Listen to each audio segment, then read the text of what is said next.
My dear students, other viewers and listeners, I, Professor Manohar Lal, School of Computer and Information Sciences, welcome you to this lecture third on LISP, which is an artificial intelligence language. Friends, in the earlier two lectures, we emphasized some of the following topics. We discussed why artificial intelligence is required for solving problems with the help of a computer. Then we discussed why we require LISP. And then we told the origin of language LISP. And finally, we discussed the main characteristic features of the language LISP. So friends, with this background, in this third lecture, we will be discussing the following topics. Please look at the slide. LISP data types and data structures and their uses. Next topic which we will discuss is inbuilt functions of LISP. The next topic, special forms in LISP, particularly define, con, do, let, etc. Then next we will discuss inbuilt input-output functions in LISP. Then we will discuss recursion in LISP, and finally we will discuss problem solving in LISP. Friends, as under the characteristic features of language LISP, we told it is highly recursive language. It is a very well-defined language. Now, today, first of all, we start with the data types and data structures of LISP. Friends, for this purpose, let us look at the definition of S expression. Notation for a valid object in LISP is called S expression. As we know that in each programming language there are valid expressions and invalid expressions. So any valid expression which is recognized by the LISP interpreter or compiler is called an S expression or just SAXPRS. And even the objects themselves are sometimes referred to, though it is a notation. The notation and objects are two different things.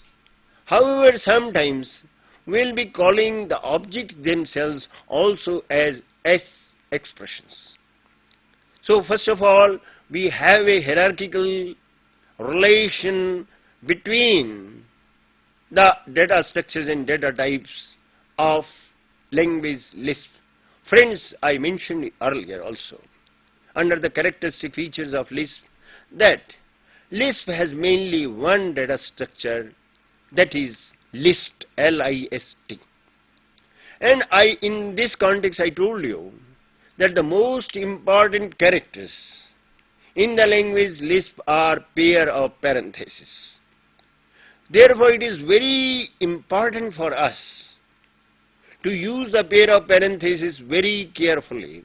I'll tell you and I'll discuss how the proper appropriate use of pair of parentheses can be checked. So friends, we will be having a hierarchical relationship between the data structures, but main data structure in LISP is LIST, list. So friends, in order to see what is the hierarchical relation between the data structures and data types in LISP, please look at the next slide. The slide says that any expression which is valid, as I mentioned earlier, is called an S expression. So every S expression further is divided into atoms, list and string. Friends, I repeat, the main data structure in LISP is list. So further the atoms are divided into symbols, numbers and characters. So symbol is any sequence of characters without bounded by parentheses. Number is generally a sequence of digits, possibly having a decimal number or E. And character, as we know the alphabet set, any member of the alphabet set is called a character. The numbers further are divided into integer, floating and complex. In this context, friends, I tell you that LISP is mainly symbol processing language, and therefore the numbers have been provided only to do some minor calculations. Therefore, numbers don't have that much significance as these have in languages like C and Pascal, etc., which were the earlier languages, because artificial intelligence is mainly based on processing of strings or symbols. So though the numbers have been provided, but the main emphasis is on symbols and lists. We'll discuss all these things in the next 1.5 hours or so. So friends, the very first thing, as I mentioned, that the NES expression is either an atom, or it is a list, or it is a string. String is very easy. Any sequence of characters enclosed between pair of double quotes is called a string. Very simple. And list is the main data structure which is obtained by bounding any set of S expressions or sequence of S expressions by a parenthesis. And because list is very important data structure of LISP, therefore we will further discuss the data structure list. So for the time being, let us discuss the simplest, after the string, the simplest data structure, namely atom. What is an atom? I told you, an atom is either a number, or as we can see from the atom is either a number, or it is integer, floating and complex, or it is a character or a symbol. Atom is either a symbol or a number or a character. So first of all, out of these three types of atoms, we discuss the number first. So friends, we discuss number. Please look at the slide.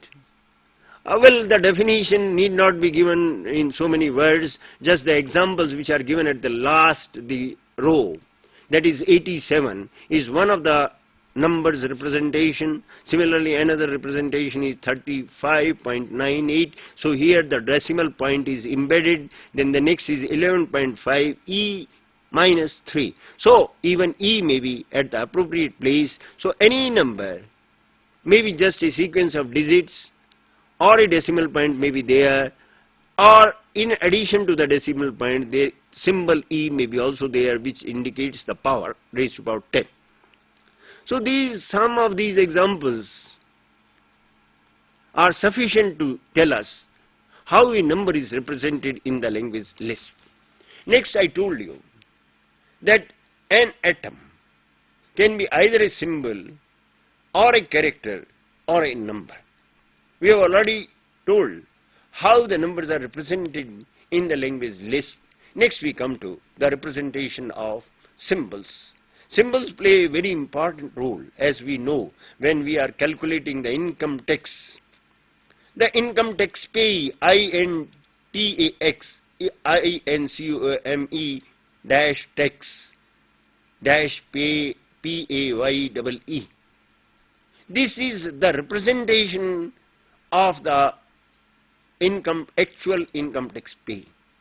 So symbols are used to represent the actual objects in the domain of the problem under consideration. So friends, how the symbols are represented? Each language has its own peculiarities, and LISP is especially very peculiar in this respect, as you will find from the examples. Please look at the slide. The slide says that star name star is a symbol, block #8 is a symbol, that is any sequence of characters. But you will be surprised that in the language LISP even 3 plus 11 is a symbol.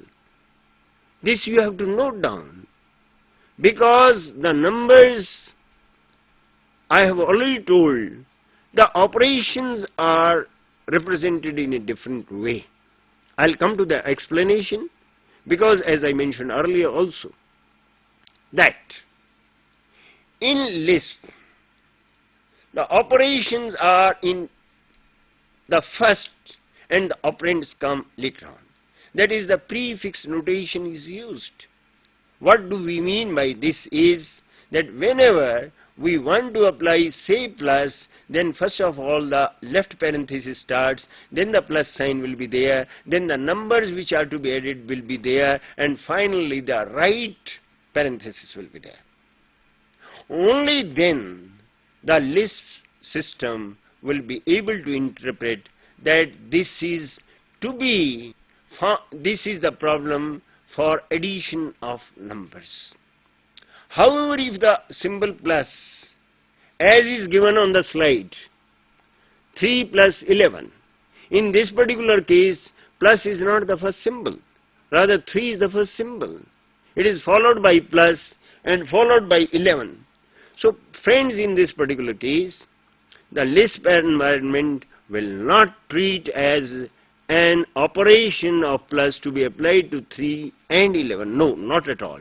It will be taken as purely a symbol, which will be whenever you want to do something with it, the LISP environment will take it as 3 plus 11 and not 14. I warn, 3 followed by plus followed by 11 is not same thing for the LISP environment as 14. If you actually want to convey to the LISP environment the operation of plus applied to 3 and 11, then in that case you must write first the left parenthesis, then the symbol plus, followed by 3, followed by 11, followed by right parenthesis. I hope by this time it must be very clear to all of us that any sequence of characters in which right and left parentheses don't come, in which the double quotes don't appear, and there is no blank in between, then that most probably will be interpreted as a symbol in the language LISP. Even the expression 3 followed by plus followed by 11 is not taken as 14, not taken as an arithmetic expression, but is taken as a single symbol. I hope this is very much clear by this time. Then next is string. I mentioned in the beginning itself that any sequence of characters bounded by double quotes is treated as a string, and whenever it is required to be processed, it will be treated just as a sequence of characters. So I hope, please look at for an example, what is a string, please. You can see whatever is given in green, there is a double quote followed by ABC, followed by blank, followed by 2, followed by blank, followed by at the rate, followed by blank, followed by string, followed by double quote. Now whole of this is taken as a string by the LISP system. But you should note that in case any of the double quote is missing, then it will not be taken as a string. So we must be very careful. Whenever we intend to give an input which is to be a string, then in that case the sequence of characters which are to form a part of the string should be enclosed between double quotes on the left as well as on the right. So this is the second data type, built-in data type, which is one of the special category of atom. Next, I told you, and I am repeatedly emphasizing, that the only built data type, data structure, which is almost 99% of the cases occurs in LISP programs, is the data structure list. What is a list? Please look at the slide. The slide says a list is any sequence of S expressions. I remind you, S expression means any legal object in language LISP. S expression enclosed between parentheses. Enclosed between parentheses is very important. Where an expression may be, as we have already discussed, it may be an atom, it may be a string, the structures of which we have already discussed. And one of the elements of the list may be another list also. That is, a list is obtained by putting a left parenthesis and a right parenthesis, and within that, this pair of parentheses, we may write any number of atoms, we may write any number of atoms followed by string, followed by atom, etc. And some of the elements may be lists themselves. So this definition is recursive. A list is defined in terms of its elements, which themselves may be lists themselves. Well, friends, as I mentioned, that the pair of parentheses must be used very carefully in the language Lisp, because misplacing of pair of parentheses may create totally different meaning to the Lisp system. The appropriate rule for placing parentheses is given on the slide. Please look at the slide. Rule for matching parentheses is followed, which is written in blue.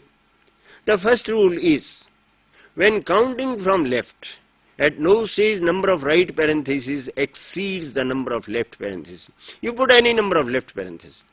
But while putting the right parentheses, you must see the number of right parentheses at any stage does not exceed the number of left parentheses which have already preceded the right parenthesis.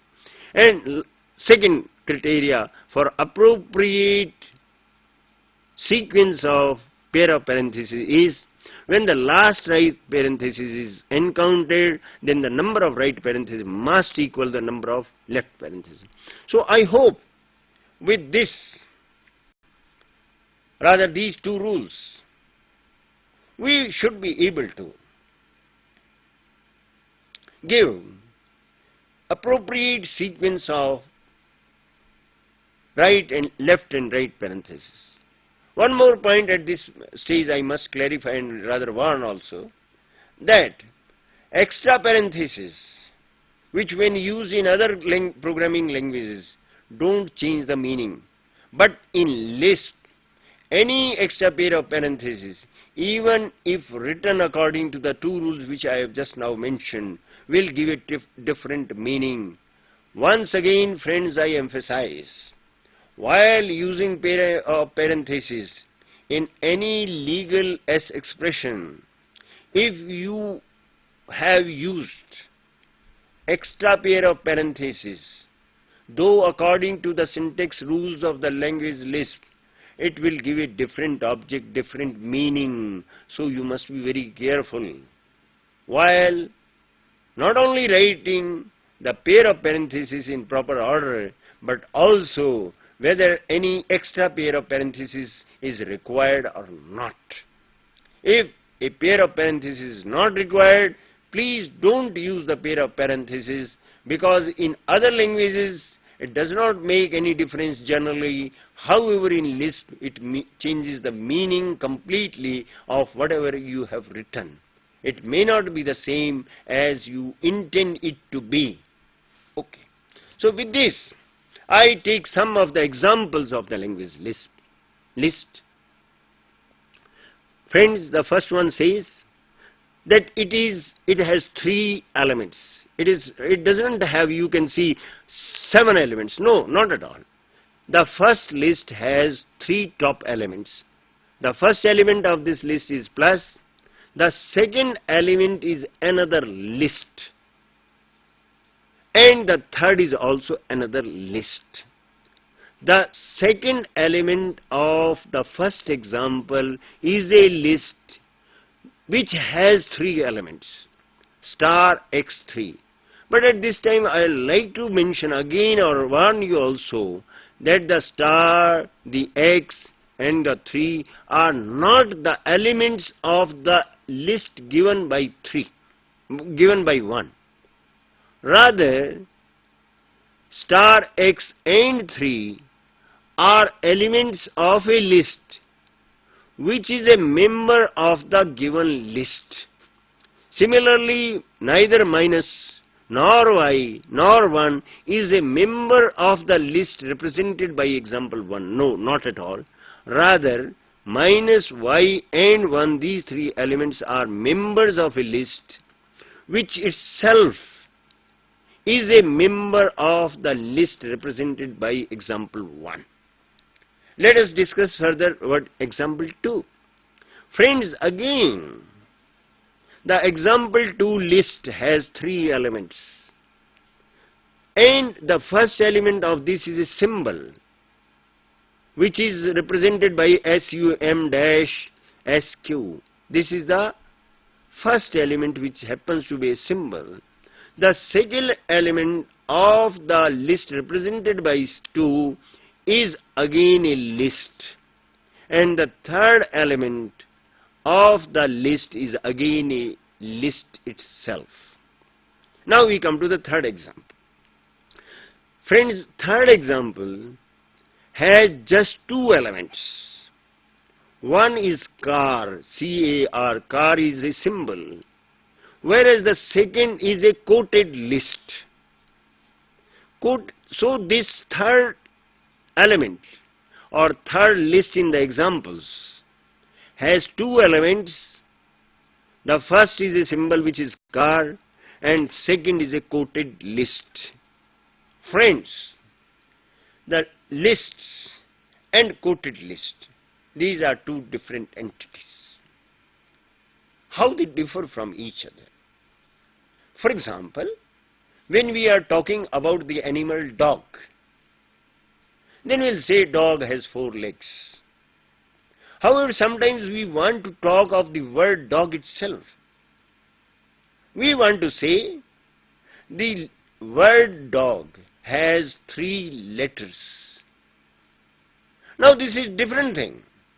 In the first case, we are talking a dog has 4 legs. Here the dog is referring to something which is an animal. But in the second case, when we are saying the word dog has 3 letters, now we are not talking of the animal at all. We are talking of the word which has 3 letters. So when we want to have the second meaning of a symbol, a dog has 3 letters, the word dog has 3 letters, we will put a quote before that, so that it is not interpreted as the animal. The DOG stands for itself. And how the computer system or anybody else understands it. In English generally we put quotes or we use some other mechanisms. In LISP, what we do? We put a quote. That is, now we don't want to interpret it. The dog is not an animal. Dog is a word which has 3 letters. So this type of situation is indicated by using a quote. As I mentioned earlier, pair of parentheses are the most important 2 characters in language LISP. After the pair of parentheses, I think quote is the most important character in the language of LISP. So you should be very careful about the use of this also. We will find out some other characters have very important role to play in the language LISP, particularly as I mentioned, pair of parentheses and quote, and in the sequel we will come across some other characters also which play a very important role in finding out the meaning of legal expressions in the language LISP. So friends, what happens when we write a program in language, say C? We say x is assigned y plus z. What happens? First of all, the value of y is found out, whatever is the memory location associated with y, and similarly the value of z is found from the memory location associated with z. And then the addition processor is activated. Whatever is the result value is associated with x. This is how it is interpreted. What is meant by interpretation is this, that whenever C compiler comes across the statement X is assigned Y plus Z, the meaning is what sort of actions it generates through the interpreter or compiler or processors. So similarly, as I mentioned, LISP is a functional programming language, though it is not a purely functional language, but it is mainly functional language.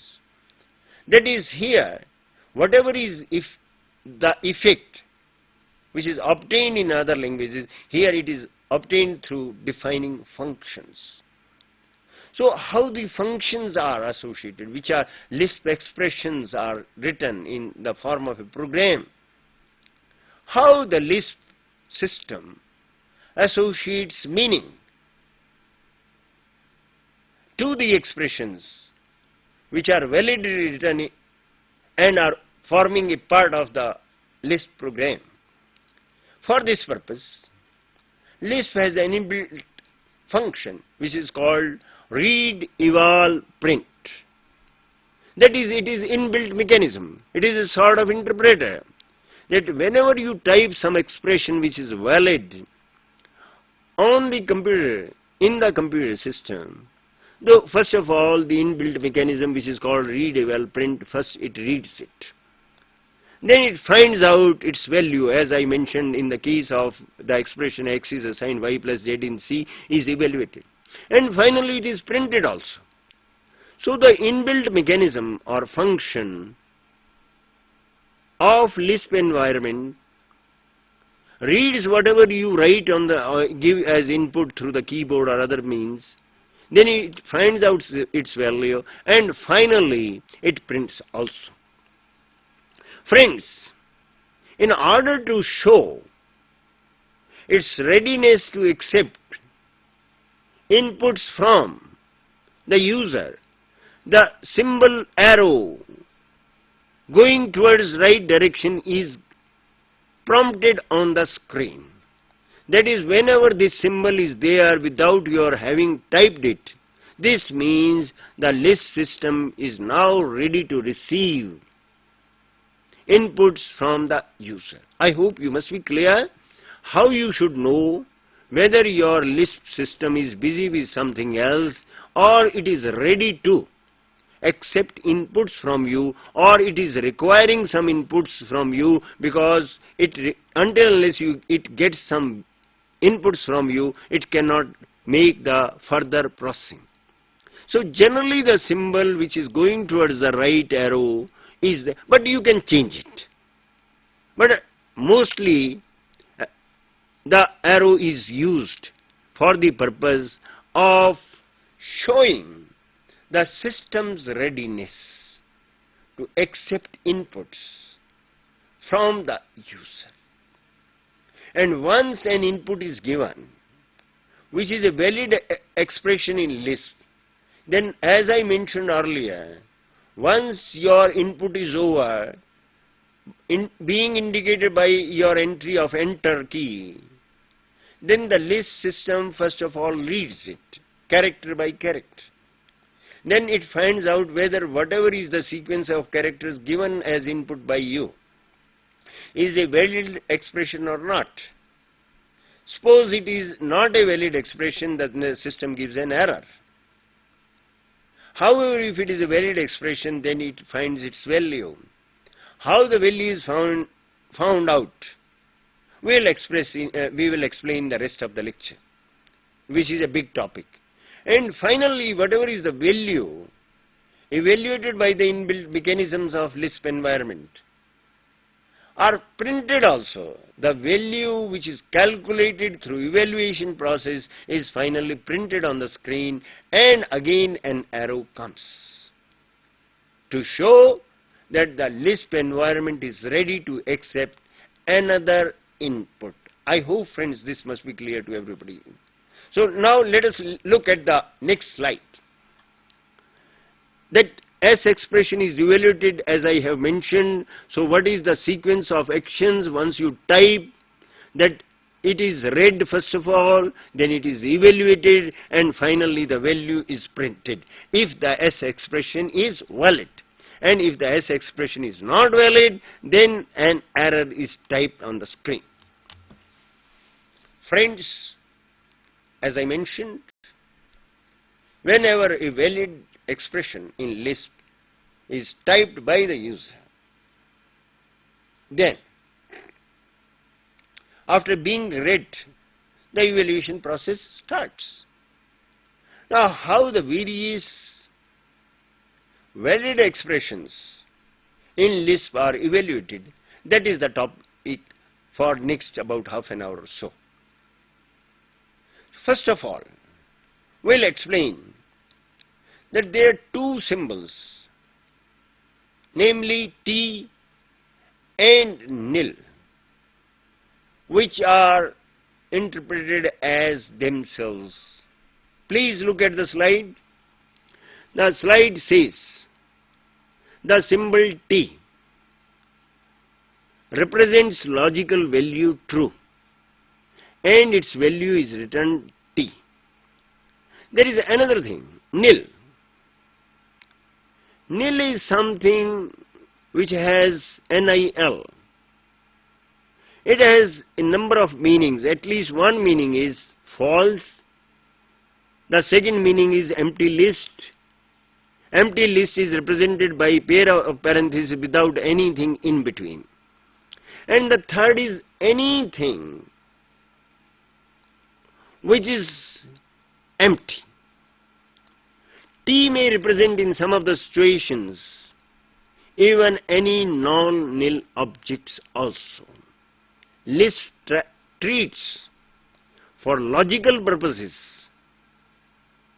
any symbol or any non-nil S expression as true. Please, friends, I emphasize, when there is a logical operation, and in that logical operation, in addition to T and nil, which respectively represent true and false, even if you give something non-nil, say you give a symbol, then that symbol is taken as true.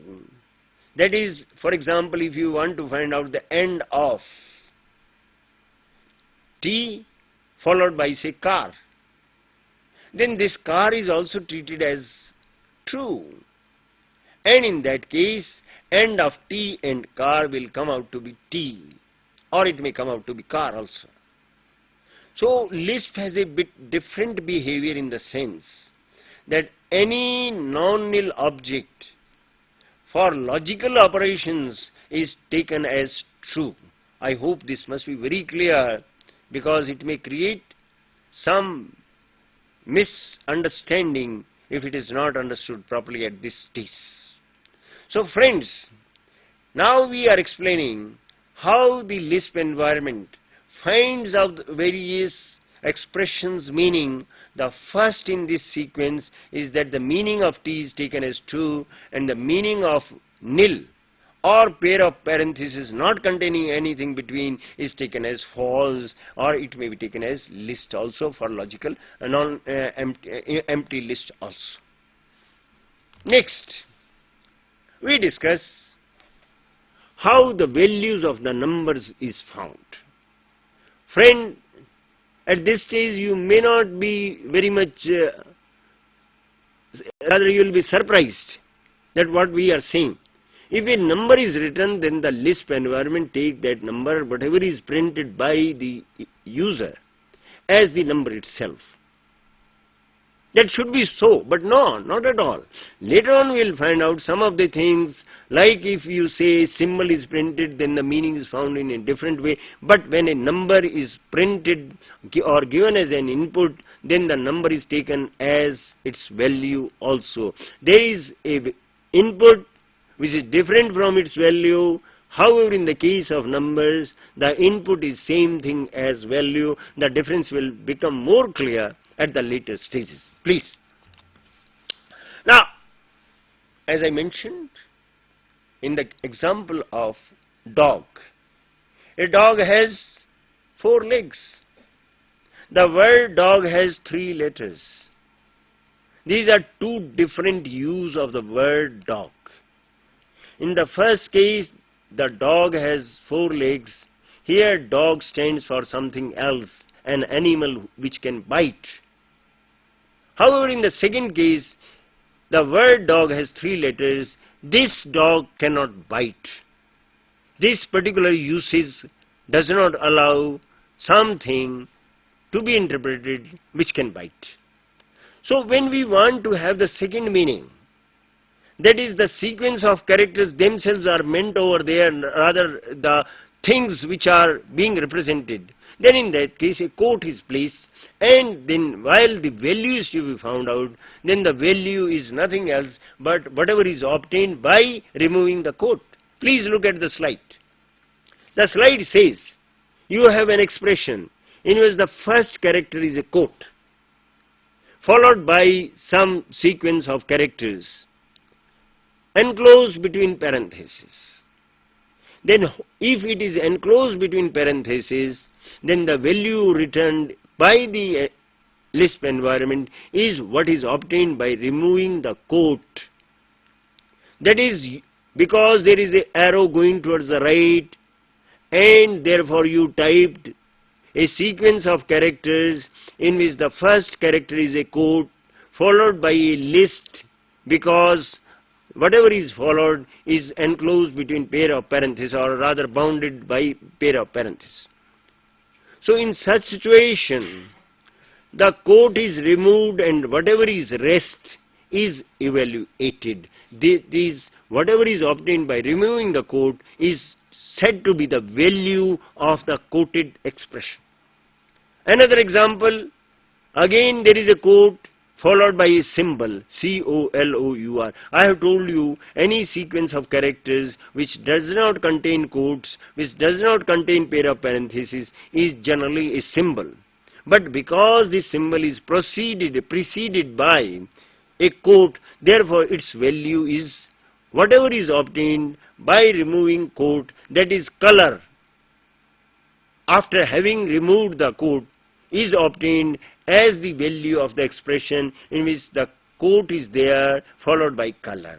I hope now it is very clear to all of us that whenever there is a quoted expression, by a quoted expression we mean a quote followed by either a symbol or a list. Then the quote is removed while evaluating, and rest, whatever is following it, is given as its value. Next friends, we come to evaluation symbol.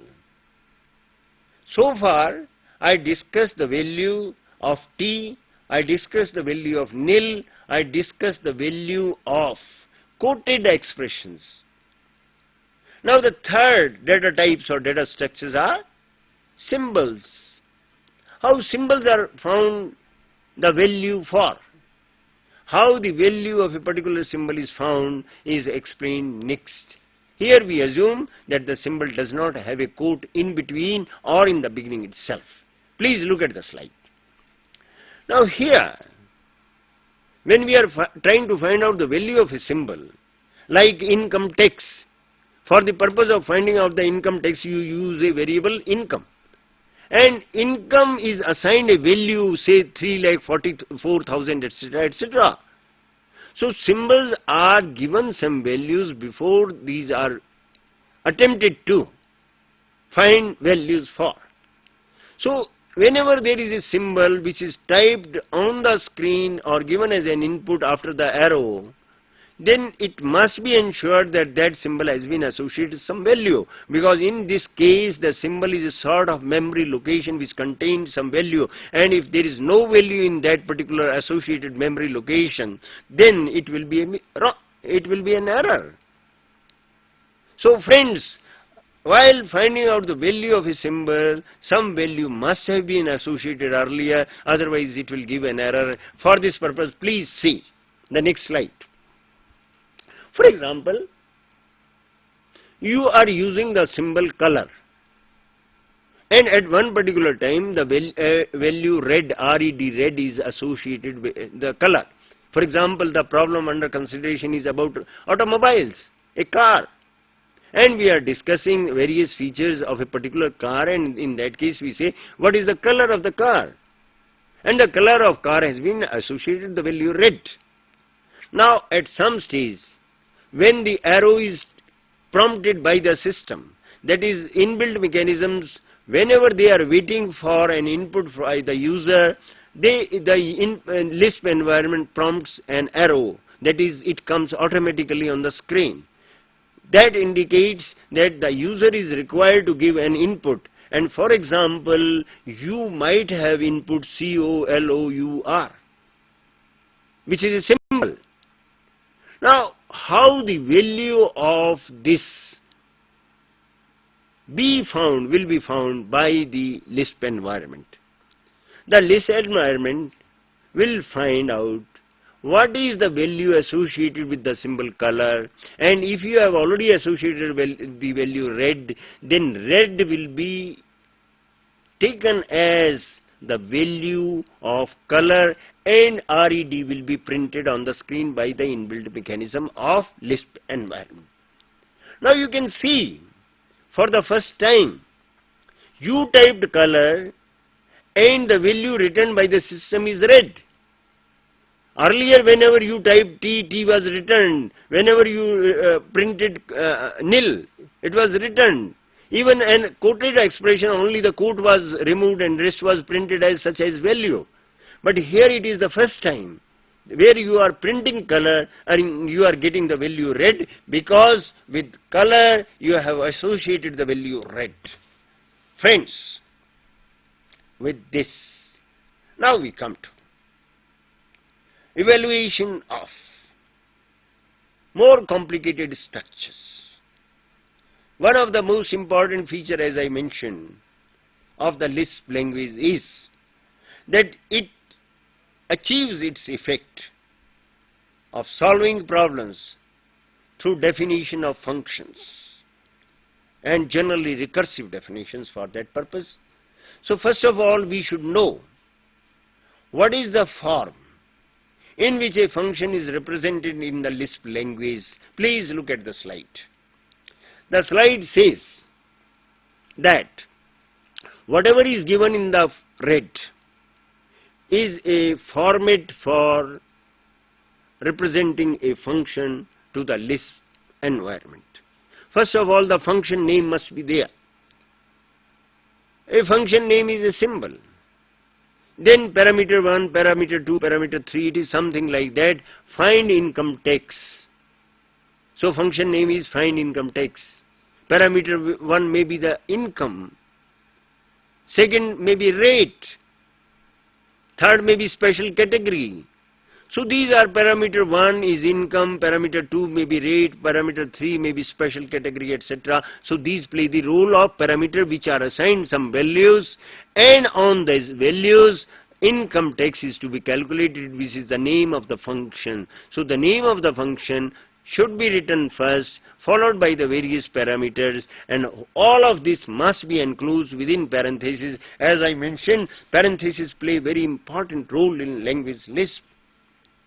So whenever you are defining a function to achieve some desired effect, what is the syntax, what is the proper way of writing the function? First the left parenthesis must be there, then the name of the function must be there, and then the parametric values must be there, and finally the right parenthesis should be there. So friends, this is the syntax. This is the structure of a function in language LISP. How the value is found out, we'll discuss in our next lecture, which starts about after 15 minutes or so. Thank you.